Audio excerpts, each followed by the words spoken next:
सभी किसान भाइयों को हाथ जोड़ के नमस्कार, सत श्री अकाल, सलाम, जय जवान जय किसान। भाइयों, सबसे पहले तो ये निवेदन कर रहे हैं कि सभी साथी इस फेसबुक लाइव में जो किसान एकता मोर्चा पेज पे चल रहा है, इस फेसबुक लाइव में अधिक से अधिक जुड़े और अधिक से अधिक इस वीडियो को शेयर करें, क्योंकि आज बहुत बहुत महत्वपूर्ण जानकारियां आपके साथ हम साझा करने वाले हैं।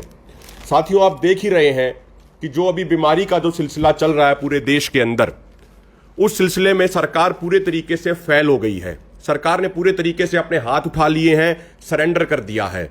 आम लोगों को ऑक्सीजन भी नहीं दे पा रही है सरकार।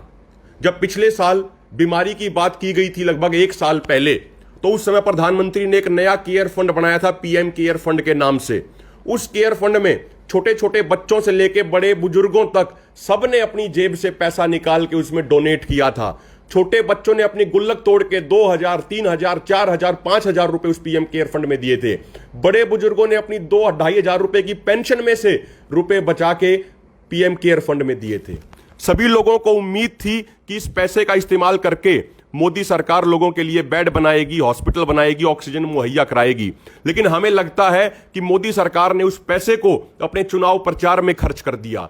जब आरटीआई के जरिए उसकी जानकारी मांगी गई तो प्रधानमंत्री कार्यालय ने वो जानकारी देने से मना कर दिया। आज ऑक्सीजन की कमी के कारण भारतीय लोगों को तड़प तड़प कर मरना पड़ रहा है। जिन लोगों ने अपनी कुर्बानी दी थी भारत को आजाद कराने के लिए, उन्होंने कभी सपने में भी नहीं सोचा होगा कि एक समय ऐसी सरकार आएगी जिस सरकार के कार्यकाल में लोगों को ऑक्सीजन की कमी से मरना पड़ेगा। लेकिन ये कलयुग, जिसे बड़े बुजुर्ग कलयुग बोलते हैं, ये कलयुग मोदी सरकार के समय में आ गया है। यहां पे किसानों को उनकी फसलों का उचित मूल्य नहीं मिलता, मजदूरों को खाना नहीं मिलता, नौजवानों को रोजगार नहीं मिलता और लोगों को अब ऑक्सीजन भी नहीं मिल रही है। तो सरकार तो पूरे तरीके से फेल हो गई है। ऐसे समय में किसान आंदोलन, संयुक्त किसान मोर्चा के नेतृत्व में जो किसान आंदोलन चल रहा है, वो किसान आंदोलन और अन्य सामाजिक संगठन लोगों की मदद के लिए सामने आ रहे हैं। आज उसी कड़ी में जो यूनाइटेड सिख संगठन है, उसने संयुक्त किसान मोर्चा को सेवा के लिए कुछ मशीनें भेजी। ये ऑक्सीजन बनाने वाली मशीनें हैं। अभी उन्होंने पहली खेप भेजी है, 4 मशीनें भेजी हैं। 2 मशीनें हमने यहां पे धरने पे ही जो हॉस्पिटल चल रहा है, हमारे वरिष्ठ नेताओं ने, आदरणीय जगजीत सिंह डल्लेवाल जी हैं, अन्य वरिष्ठ नेता हैं, उन्होंने 2 मशीनें तो वहां दे दी हैं। और अब यहीं के धरने के नजदीक कुछ डॉक्टरों ने कहा था कि वो अलग से एक सेंटर बनाना चाहते हैं जहां पे इमरजेंसी में पेशेंट्स की सेवा की जा सके, उनका इलाज किया जा सके। तो यहीं से मात्र 20 किलोमीटर की दूरी पे एक मेडिकल कॉलेज है, नर्सिंग कॉलेज है। वहां के डॉक्टरों ने सामने आके ये हमें ऑफर दिया था, हमारे मोर्चे को, नेताओं को ये कहा था कि जी हम यहां पे 50 बेड का मल्टी स्पेशलिटी हॉस्पिटल तैयार कर रहे हैं, हमें आपसे इतनी सेवा चाहिए कि आप हमें ऑक्सीजन मशीनें मुहैया करा दें, ऑक्सीजन सिलेंडर मुहैया करा दें, तो आपकी बड़ी कृपा होगी। तो आदरणीय जगजीत सिंह डल्लेवाल जी, बलदेव सिंह सिरसा जी और अन्य किसान नेता वहां पे दौरा करने भी गए थे। हमने उनका देखा, उनकी तैयारी लगभग पूरी हो चुकी है, बेड तैयार हो चुके हैं, अन्य मशीनें तैयार हो चुकी हैं, उनका स्टाफ पूरे तरीके से सेवा करने के लिए तैयार है। बस एक चीज की कमी थी और वो थी ऑक्सीजन की। तो यूनाइटेड सिख सामाजिक संगठन ने इसमें पहल करते हुए ये ऑक्सीजन मशीनें भेजी हैं। आदरणीय डल्लेवाल जी ने भी बताया कि और भी मशीनों का प्रयास किया जा रहा है। तो जो काम सरकार नहीं कर पाई, जिस काम में सरकार पूरे तरीके से फेल हो गई, अब वो काम किसान आंदोलन कर रहा है। और हमें ये बात ध्यान रखनी चाहिए कि वही मोदी सरकार है जिसने इस किसान आंदोलन को अलग अलग तरीके से बदनाम करने का प्रयास किया, सामाजिक संगठनों को बदनाम करने का प्रयास किया। कभी हमें आतंकवादी बताया गया, कभी हमें खालिस्तानी बताया गया, कभी हमारे ऊपर फॉरेन फंडिंग के आरोप लगाए गए, पता नहीं क्या क्या कहा गया। लेकिन आज जब देश के आम लोगों को जरूरत पड़ी है, तो उस समय ये किसान आंदोलन, ये संयुक्त किसान मोर्चा, यही सामाजिक संगठन जैसे यूनाइटेड सिख, यही अपनी जिम्मेदारी समझ के लोगों की मदद के लिए सामने आ रहे हैं। आपने देखा भी होगा, गुरुद्वारों में, अलग अलग सामाजिक संस्थानों में बड़े बड़े मेडिकल कॉलेज, मेडिकल सेंटर बना दिए गए हैं जहां पे लोगों का इलाज किया जा रहा है और फ्री में किया जा रहा है। तो जो ये गुरु सदन, जो ये मेडिकल कॉलेज है, सोनीपत के नजदीक है, सोनीपत गोहाना रोड पे, वहां पे 50 बेड का मल्टी स्पेशलिटी एक ये हॉस्पिटल तैयार किया जा रहा है। और जो उसके मालिक हैं उस मेडिकल कॉलेज के, वो आगे बताएं भी गए, जो उनके सहयोगी हैं हमारे साथ मौजूद हैं बड़वासनी गांव से, उन्होंने हमें यह कहा है कि किसी भी धरने से, जो दिल्ली के बॉर्डरों पे किसानों के धरने चल रहे हैं, वहां पर किसी भी किसान को कुछ समस्या आती है, किसी भी तरह की कोई बीमारी आती है, तो प्रायोरिटी पर रख के किसानों को वहां एडमिट किया जाएगा, किसानों का फ्री ऑफ कॉस्ट इलाज किया जाएगा। इसके अलावा जो अन्य पेशेंट आएंगे आसपास के गांवों के, उनका भी फ्री ऑफ कॉस्ट इलाज किया जाएगा और हर संभव उनकी मदद की जाएगी। तो हम अपने पूरे मोर्चे का, सभी किसान नेताओं का, जो हमारे मार्गदर्शक हैं जैसे आदरणीय जगजीत सिंह डल्लेवाल जी हैं, उनका हम खास धन्यवाद देते हैं कि उन्होंने अपनी जिम्मेदारी समझी और वो हर व्यक्ति की मदद के लिए सामने आ रहे हैं। देखो जी, हमें कई मोर्चों पे लड़ना पड़ रहा है। एक मोर्चा तो सरकार के खिलाफ लड़ ही रहे हैं, अपनी दोनों मांगों को हर कीमत पर पूरा कराएंगे। उसके अलावा जो एक ये बीमारी की समस्या आ गई है, इस मोर्चे पे भी किसान आंदोलन लड़ रहा है। तो आगे अब आदरणीय जगजीत सिंह डल्लेवाल जी बताएंगे। किसान भाइयों, जैसे एक बात अभिमन्यु कुहाड़ जी ने बताई है, उसमें एक बात आई थी कि छोटे छोटे बच्चों ने अपनी गोलकें तोड़कर उस समय, आज से 1 साल पहले, सरकार को फंड के रूप में वो पैसे हेल्प की है। सरकार की, बुजुर्गों ने हेल्प की है। और थोड़े दिन पहले मैं एक फेसबुक पर देख रहा था, बड़ा दुख हुआ उस बात को देखते। वो क्या था कि एक छोटी बच्ची ने 2000 रुपये अपनी गोलक तोड़कर सरकार की उस फंड में हिस्सेदारी डाली थी। और वही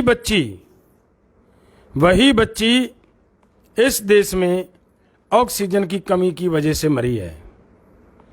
ये है बेशर्मी की हद। सीमा होती है हर बात की, कोई ना कोई। और वो बच्ची तो अपनी गोलक तोड़कर सरकार को पैसे दे रही है, और सरकार उसकी जान बचाने के लिए उसे एक सिलेंडर मुहैया नहीं करवा पाई, एक बेड मुहैया नहीं करवा पाई। ये हालात है सरकार का। लेकिन मैं ये भी कहूँगा कि यहाँ जो धरना स्थल पे जो हम देख रहे हैं, लगभग पिछले 5.5 महीने से कोई कोरोना का पेशेंट नज़र नहीं आ रहा, कोई कुछ नहीं हो रहा। हम तो ये मानते हैं कि सरकार का ये षड्यंत्र है, क्योंकि ये बात क्लियर है कि जिन जिन लोगों को ज़्यादा वैक्सीन लगेगी, वो स्वाभाविक है कि वो वैक्सीन के माध्यम से कोरोना ही हर व्यक्ति के शरीर में छोड़ा जाएगा, तो वो पॉजिटिव आएगा ही आएगा, उसमें कोई दो राय नहीं है।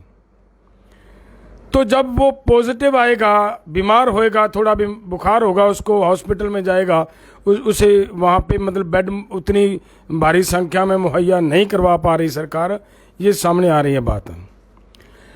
लेकिन जो मैं कहने चाह रहा हूँ बात, वो मेन बात ये है कि ये तो सरकार का एक षड्यंत्र है, एक खेल है। लेकिन फिर भी सरकार लोगों को मारना चाहती है हमारे धरने को बदनाम करने के लिए। सरकार ने ये ठान रखा है कि पहले वैक्सीन लगाओ, लोगों को पॉजिटिव आए, लोगों के अंदर कोरोना वायरस जाए, लोगों के अंदर जब कोरोना वायरस जाएगा तो वो जब टेस्टिंग होगी तो वो अपने आप पॉजिटिव आएंगे। उसके बाद उन लोगों को हॉस्पिटल लाया जाए और यही ऑक्सीजन की कमी की वजह से उनकी मौत होगी। तो ये एक ड्रामा है, उसके बाद इस आंदोलन को बदनाम किया जाएगा।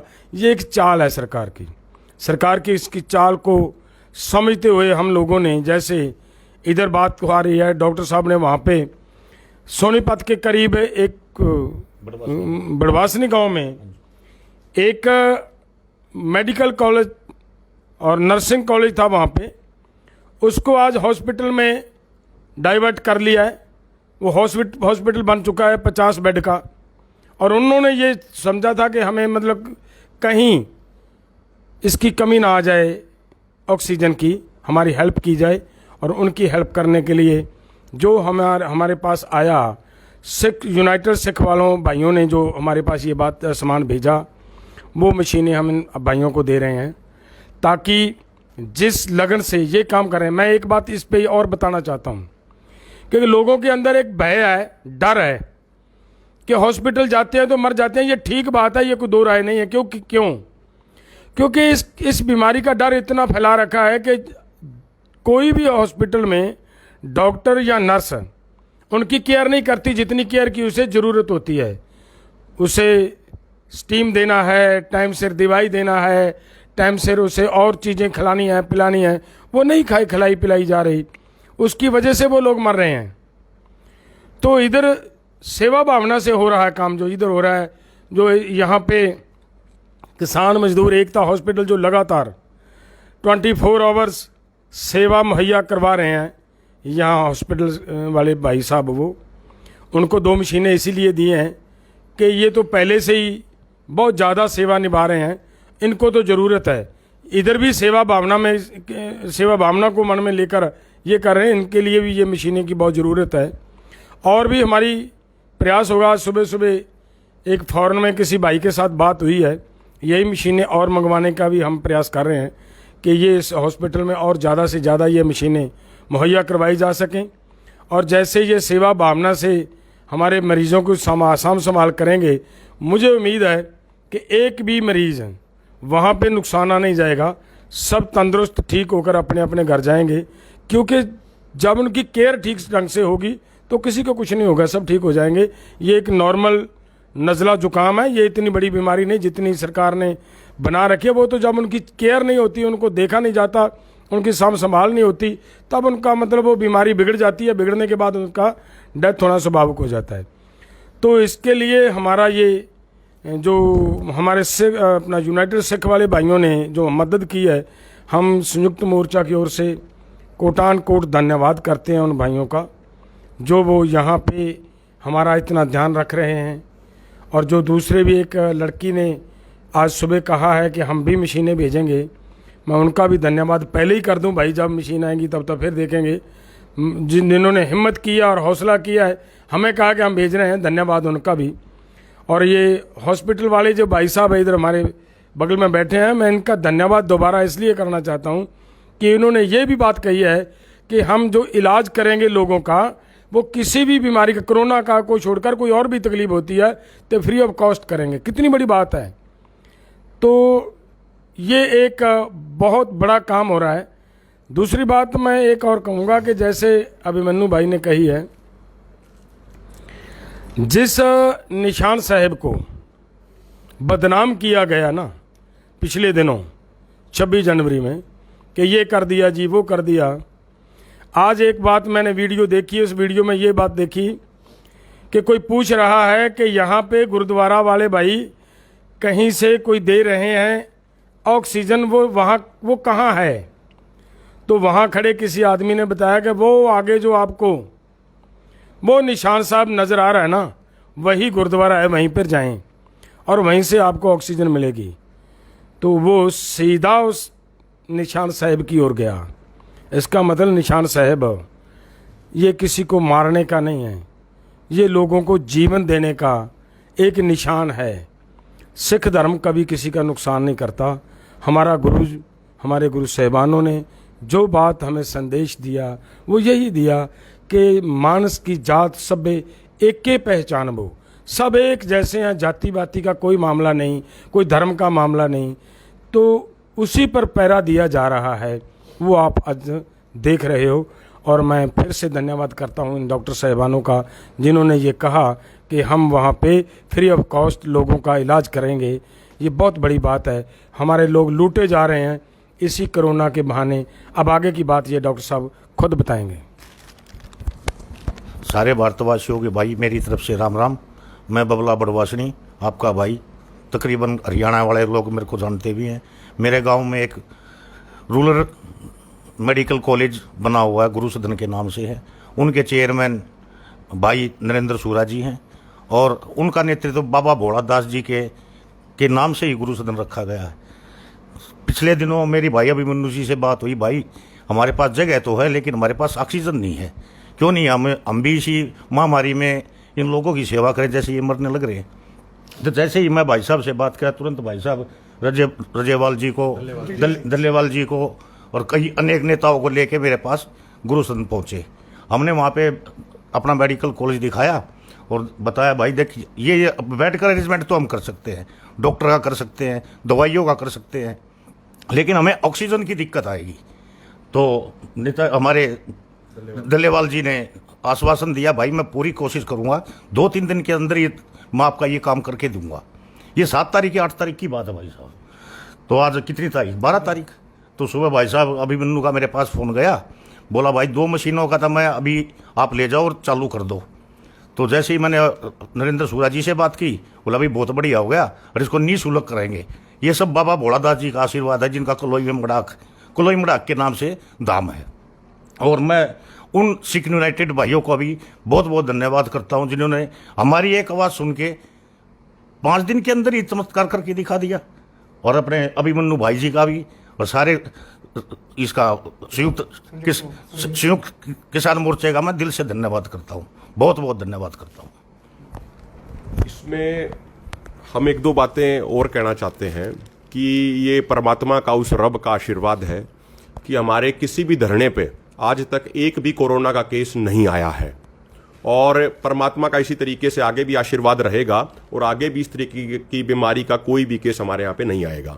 अब तो गांव-गांव में ये बात चलने लग गई है कि भाई बीमारी से बचना है तो धरनों पे पहुंच जाओ, वो धाम है, वहां कुछ परमात्मा रब का ऐसा आशीर्वाद है कि वहां किसी को कुछ नहीं होता है। और एक दूसरी बात भी हम ये कहना चाहते हैं कि जो एक नॉर्मल एक ये वायरल बुखार, जो मौसमी बुखार आता है, इस बुखार के समय में जो हॉस्पिटल लूटपाट कर रहे हैं, 30,000 35,000 रुपए के बेड दे रहे हैं एक दिन के लिए, वहां डॉक्टर कोई केयर नहीं कर रहे हैं, ऐसे हालात में जो इस मौसमी बुखार से लड़ने की जरूरत है, जो हर साल इस तरीके की समस्या आती है, उसमें जो हमारे साथी, सारे के सारे साथी जो देश भर में पूरे जो सामने आ रहे हैं मदद के लिए, उनका भी बहुत बहुत धन्यवाद। और एक चीज, अंतिम बात हम ये कह रहे हैं कि देखो, गांधी जी जिस सर्वधर्म संभाव की बात करते थे, जिस धर्म की बात करते थे, असली धर्म ही ये है कि मानवता की सेवा करो, जब भी मौका मिले सेवा करो। आज पूरी दुनिया के सामने, पूरे देश के सामने सबकी इमेज साफ हो गई है, कौन तो इसमें सेवा करने में लगा हुआ है और कौन ऐसे समय में भी राजनीति करने में लगा हुआ है। बीजेपी आरएसएस वाले लोग हैं, उनको राजनीति से फुर्सत नहीं मिलती, लेकिन जो रियल में जो सामाजिक संगठन है वो सामने आके पूरी सेवा में लगे हुए हैं और इसी तरीके से सेवा करते रहेंगे।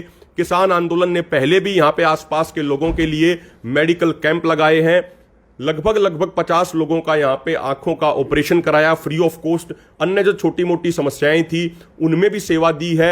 बहुत सारे यहाँ जो पूरे कैंप लगे हुए मेडिकल कैंप, उन्होंने आसपास के गांव वालों के लिए बहुत सेवा दी है।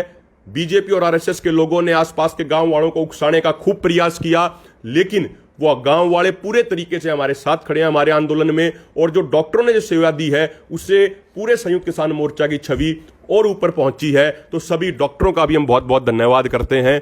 और अंत में यदि आदरणीय जगजीत जी कुछ कहना चाहें तो बहुत बहुत धन्यवाद। और मैं अंत में ये कहूंगा कि जो किसान एकता मोर्चा की टीम है, इसका हम विशेष धन्यवाद करते हैं, क्योंकि ये कोई पेड आईटी सेल नहीं है जैसे राजनीतिक पार्टियों की पेड आईटी सेल होती है जो तनख्वाह लेके काम करते हैं। ये इस तरह की आईटी सेल नहीं है, ये सेवा के लिए है। और देखो जी, मेन स्ट्रीम मीडिया के अधिकतर चैनल हमारी आवाज को दिखाते नहीं हैं, कुछ चैनल दिखाते हैं ईमानदारी से। ऐसे समय में जो किसान एकता मोर्चा कंसेप्ट आया, जो बलजीत भाई हैं जो हमारे आईटी सेल के हेड हैं, उनका ये कंसेप्ट आया, उन्होंने खूब मेहनत की, उनकी टीम ने खूब मेहनत की, और इस पूरे आईटी सेल के कारण ही आज हमारे किसान आंदोलन की आवाज ना सिर्फ देश के हर कोने में बल्कि दुनिया के हर कोने में पहुंच रही है। तो इस आईटी सेल का आपको उत्साहवर्धन लगातार करते रहना है, और उत्साहवर्धन का एक ही तरीका है, इस पेज को अधिक से अधिक लाइक करो, इस पेज की वीडियो को अधिक से अधिक शेयर करो, इसको हर जगह पहुंचाओ। जय जवान जय किसान, धन्यवाद। मैं एक बात और कहना चाहूँगा, जिन्होंने भाई साहब ने बताया, जो आंखों का डॉक्टर बलबीर सिंह जी, मैं उनके पास आया था काफ़ी दिन पहले। उनका ये सेवा भाव देख के तो हमारे अंदर ये जागृति आई, और मैं अपने गांव से कम 10-20 आदमियों को लेके आया, जिन्होंने फ्री में चश्मे दिए, फ्री में ये मास्क बांटे, और जिस फ्री में आंखों की दवाई डाली।